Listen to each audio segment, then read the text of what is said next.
Affirm stock is plunging this morning after the company posted an earnings miss in its latest quarter and dimmed its forward outlook. Let's bring in Affirm CFO Michael Linford to discuss. Michael, always nice to see you. On the outlook, why'd you guys lower it? Well, thanks for having me, especially on this very busy day. Let me first start by maybe framing where we're at as a company, and I think it informs how we think about the guide. We're very long term in how we think about approaching this market, and especially in its early stages. And we're really proud of the progress that we've made. We went public 7 quarters ago, and since then we nearly tripled the amount of volume that we process on our platform. We've over tripled the number of consumers on our platform, and that's given us a tremendous amount of lead. We've taken a lot of share from our competition, and we've done that because we're able to manage risk very well. And if you think about the opportunity for us ahead, we are positioned to continue to take share, but to do that, we have to stay focused on managing risk. And our guidance reflects that. We know that's the challenge and task for us going forward. Michael, the theme right now is just in tech, slowing hiring, cutting expenses. Are you going down that route too? Yeah, we talked about this in our letter yesterday. We are reducing our hiring plan pretty meaningfully, but we're still hiring. So we still have a couple hundred roles that we'll be adding to the plan this year, but we are moderating that growth. And we're doing that because of the macroeconomic pressure. The movement in rates is obviously very material for everybody. The bond market is obviously in a very different spot than it was just a year ago, and that impacts us indirectly. And so we're having to be mindful about how we manage the headwind around rates. And yet we have to moderate that with the opportunity ahead of us. We estimate that we're a little under 2% of U.S. e-commerce market share right now. We think that market share should trend closer to double digits. And so that opportunity is huge, and we're the market leader. This is a very early stage for this industry. And the winners in this space are going to be those who manage risk the best. And this last quarter was another great data point in our ability to do that in ways that none of our competitors can. For the sake of our viewers that do have kind of more of a life than Sazi and I do, as we spend most of our spare time poring over earnings reports and earnings call transcripts like that of yours yesterday here, when you think about the profitability, because you did bring this up on the call, and you talked about profitability starting the first day of fiscal 24. Between now and then, what type of losses are you expecting to incur? Yeah, so we guided to mid to high single digit adjusted operating losses for the fiscal year. We had a really good quarter in Q1, coming in ahead of our expectations and showing real leverage year on year. And so we're going to continue to operate in that zone. Think of it somewhere between 5 and 10% of adjusted operating losses for the time being. And that's really just us scaling into the operating expense that we have in the business today.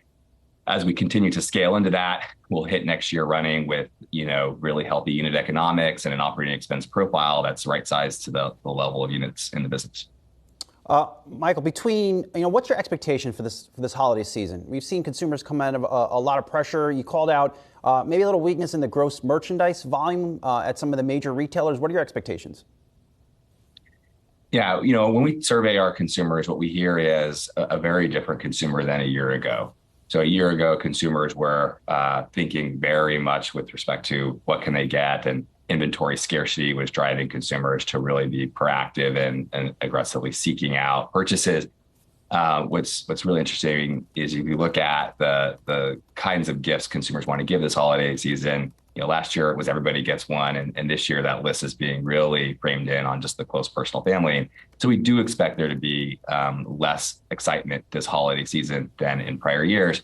And it's not surprising. The rising inflation is putting pressure on that consumer, and they're making different choices. However, they're still shopping, and the U.S. consumer will still be out in force this holiday season, and we're excited to take advantage of that. And the good news for us is because we're so early in our business itself and the industry overall, we're not levered directly to the consumer spending. In other words, we can grow our share of spend pretty dramatically, even if the spend isn't growing very quickly. And last quarter was a good data point on that, where our GMV grew 60%, and we'd estimate e-commerce growing between 10 and 20%. Max brought up on the call as well, 85% repeat transaction from existing customers. When you think about where customers are continuing to pay and on time now that they've been able to break the payments up over an extended period of time, which would, as opposed to what would have been of course, lump sum purchase for any product. Is there any delinquency that's showing up in that? Yeah, so we spent a lot of time talking about credit with our investors, and I give a lot of surface area to that in our letter. And we tried to actually write the letter in a way that every investor could read. So I'd encourage even retail investors to download the letter and take a look at it.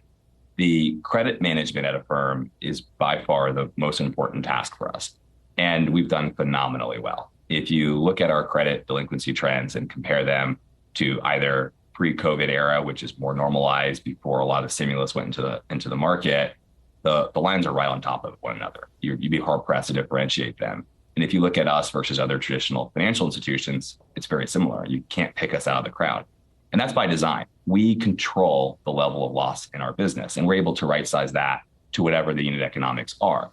And that's something I've been on here talking to you guys about now for many quarters. And it's just the case that we get to decide the level of loss in our business because we're so growthful. The thing that separates us from traditional financial institutions is we're able to say yes to more consumers. And the thing that separates us from the competitors in the buy now, pay later space is we can actually manage risk. And that's showing up today with us taking pretty meaningful steps forward in market share. Does that mean that if we were to see kind of a sharper demand uptick in a recessionary environment, that you might be forced to say no more than usual? That's a really good question. And the beautiful part of Affirm is that it's not just yes and no for us. We have ways to manage risk while still saying yes. So for example, we may require a down payment for a purchase, and that reduces our risk profile, and that allows us to approve a transaction that we otherwise wouldn't.